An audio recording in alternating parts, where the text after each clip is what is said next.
Master minds commerce చదవాలనుకునే 10th inter విద్యార్థుల తొలి ఎంపిక. నమస్తే, వెల్కమ్ టు సుమన్ టీవీ. ఈరోజు భారతదేశమే కాదు ప్రపంచం మొత్తం ఒక్కసారిగా గందరగోళమైన పరిస్థితిలో పడింది. భారత్లో జరిగిన ఒక ఇన్సిడెంట్ ప్రపంచం మొత్తాన్ని కన్నీటి పర్యంతం చేస్తుంది. సో ఇప్పుడు మొత్తం యావత్ ప్రపంచం మొత్తం దీని గురించే మాట్లాడుకుంటుంది. ప్రస్తుతం భారతదేశంలోని గుజరాత్ రాష్ట్రంలో ఉన్న అహ్మదాబాద్లో ఏదైతే ఈ యొక్క విమాన ప్రమాదం జరిగిందో, ప్రమాదం జరగడమే కాదు ఇందులో ఉన్న 242 మందికి ప్రస్తుతం మనకున్న ఇన్పుట్స్, మనకున్న సమాచారం, విశ్వసనీయ సమాచారం మేరకు 241 మంది మృతి చెందినట్లుగా తెలుస్తుంది. ఒకే ఒక్క మొగాడు బ్రతికి బయటపడ్డాడు. ఆ ఒక్కడిని నేను మీకు ఇప్పుడు చూపించే ప్రయత్నం చేస్తా. మొత్తం ఈ ప్రమాదం జరిగిన అంటే 1:37 నిమిషాలకు జరిగిన ఈ ప్రమాదం మొత్తం భారతదేశమే కాదు ప్రపంచం మొత్తం కూడా దిగ్భ్రాంతికి గురి చేసిందని చెప్పవచ్చు. ఎందుకంటే ఒకవైపు ఎప్పుడూ జరగనంత పెద్ద ఇన్సిడెంట్ ఇది.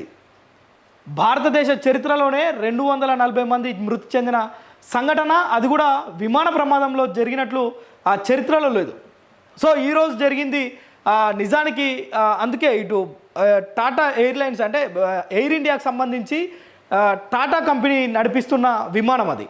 సో ఈ విమానం కూలిపోవడం, అది కూడా టేకాఫ్ అయిన 9 నిమిషాల్లోనే ఈ ప్రమాదం జరగటం, ఉదయం అంటే మధ్యాహ్నం 1:37 నిమిషాల నుంచి ఇప్పటి వరకు కూడా అందరం అందులో ఉన్న 242 మంది చనిపోయారనే అనుకున్నాం.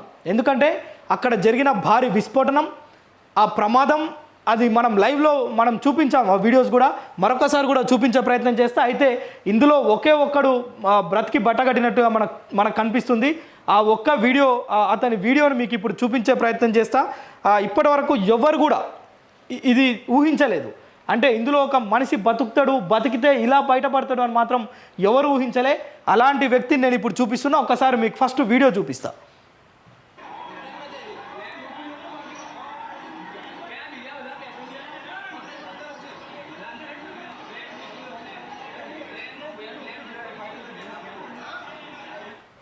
రైట్, ఈ వ్యక్తి పేరు విశ్వాస్ కుమార్ రమేష్, 40 సంవత్సరాల వ్యక్తి. ఇతను అహ్మదాబాద్ అంటే ఢిల్లీ నుంచి అహ్మదాబాద్ వచ్చిండు. అహ్మదాబాద్ నుంచి లండన్ ఫ్లైట్లో ఇతను కూడా ఉన్నాడు. ఇతని సీట్ నెంబర్ వచ్చేసి 11A.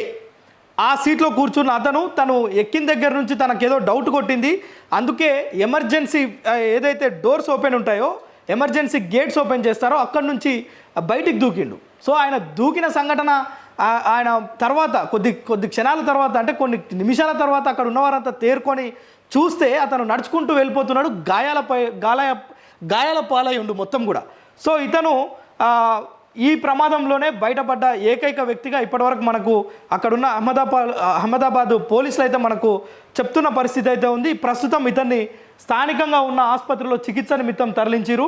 సో ఇప్పుడు ఈయన ఒక్కడే అందులో నుంచి బయటపడ్డ వ్యక్తిగా మనకు కనిపిస్తుంది. అయితే విశ్వాస్ కుమార్ అక్కడ నుంచి నడుచుకుంటూ వెళ్ళిపోతూ అక్కడున్న వారితో మాట్లాడుతుండు. ఏంటంటే విమానం టేకాఫ్ అయిన 30 సెకండ్లకే భారీ శబ్దం వచ్చింది. ఆ శబ్దం తర్వాత నేను అలర్ట్ అయ్యాను. నేను ఒక యూకే పౌరుడిని, లండన్లో 20 ఏళ్ళుగా ఉంటున్నాను. సో అయితే కుటుంబాన్ని కలిసి వెళ్దామని వచ్చానని చెప్పి అతను చెప్తూ, ఇక్కడ నేను లేచే వరకు భారీ శబ్దం ఒకటి వచ్చింది. మొత్తం పొగమయమైంది. దట్టమైన పొగల్లో నేను కూరుకుపోయి ఉన్నాను. లేచి బయటకు వస్తున్నా. నాతో పాటు మా తమ్ముడు కూడా ఉండాలి. రమేష్ విశ్వాస్తో పాటు తన తమ్ముడు కూడా ఉండాలా. సో తన తమ్ముడిని వెతికి పెట్టండి అంటూ ఆయన నడుచుకుంటూ వెళ్ళిపోయిన ఆ వీడియో మనకు సోషల్ మీడియాలో ప్రస్తుతం ట్రెండింగ్లో ఉంది. మొత్తం ఈ యొక్క 1:37 నిమిషాలకు జరిగిన అహ్మదాబాద్లో బోయింగ్ 1173 ఏదైతే ఫ్లైట్ ఉందో, ఈ ఫ్లైట్కి సంబంధించి ఒకే ఒక వ్యక్తి, అంటే మనం మధ్యాహ్నం నుంచి ఇప్పటి వరకు చాలా వార్తలు చెప్పుకున్నాం. ఇందులో 242 మంది అంటే విమానం నడిపించే 2 పైలట్లతో పాటు 10 మంది ఎయిర్ ఇండియాకు సంబంధించిన సిబ్బంది, వీరితో పాటు ప్రయాణికులు. ఇందులో విషాదకరమైన సంఘటన ఏంటంటే 11 మంది చిన్నారులు ఉన్నట్టు తెలుస్తుంది. అంటే చాలా చిన్న పిల్లలు 11 మంది ఉన్నట్టుగా మనకు తెలుస్తుంది. వారికి సంబంధించి కూడా ఎలాంటి వివరాలు కూడా లేవు. ఎందుకంటే మనం ఆ విజువల్స్ మొత్తం కూడా చూస్తే, ఒక్కసారి నేను ఇంకొక వీడియో మీకు చూపించే ప్రయత్నం చేస్తాను. ఎందుకంటే ఈ వీడియోస్ మొత్తంలో కూడా ఏ మనిషిని కూడా గుర్తుపట్టలేని పరిస్థితి మనకు అక్కడ కనిపిస్తుంది. ఏ ఒక్క మనిషిని కూడా. ఎందుకంటే మాంసపు ముద్దల్లాగా మనుషులందరూ అయ్యారు. 242 మాంసపు ముద్దలే కనిపిస్తున్నాయి తప్ప ఏ వ్యక్తిని గుర్తుపట్టే పరిస్థితి లేదు. అహ్మదాబాద్కు సంబంధించి గుజరాత్ ప్రభుత్వం కూడా వీరందరికీ DNA పరీక్షలు చేస్తేనే వీరు ఎవరు అనేది తెలుస్తుంది అని చెప్పింది. ఇక్కడ మరొక విషాదకరమైన సంఘటన ఏంటంటే, ఏదైతే విమానం కూలిపోయిందో 630 మీటర్ల ఫీట్ల ఎత్తు నుంచి ఏ బిల్డింగ్ అయితే ఢీ కొట్టిందో ఆ బిల్డింగు హాస్టల్, మెడికల్ స్టూడెంట్స్ ఉండే హాస్టల్. సో ఆ హాస్టల్లో ఎంతమంది చనిపోయారో కూడా ఇప్పటిదాకా తెలియదు. దానికి సంబంధించి కూడా మీకు చూపిస్తా. మరొకసారి నేను ఈ వీడియోని ప్లే చేస్తున్నా. ఇతనే ఈ ప్రమాదం మొత్తంలో కూడా 242 మంది మృతి చెందిరని ఇప్పటివరకు అంచనాలు వేసినప్పటికీ కూడా కేవలం ఈ రమేష్ ఒక్కడే బతికి బట్టగట్టినట్టుగా మనకు తెలుస్తుంది. అయితే ఇతను కోలుకుంటే, ఒకవేళ బయటికి వస్తే అప్పుడు మీడియాకి ఏమైనా వివరాలు చెప్తే, ప్రభుత్వానికి ఏమైనా వివరాలు చెప్తే దీనికి సంబంధించి మరిన్ని వివరాలు కూడా తెలిసే అవకాశం ఉంది. సో ఈ ప్రమాదంలో ఇతని తమ్ముడు కూడా ఉన్నట్లుగా తెలుస్తుంది. తన పరిస్థితి ఏంటి అనేది ఇప్పటివరకు తెలియదు.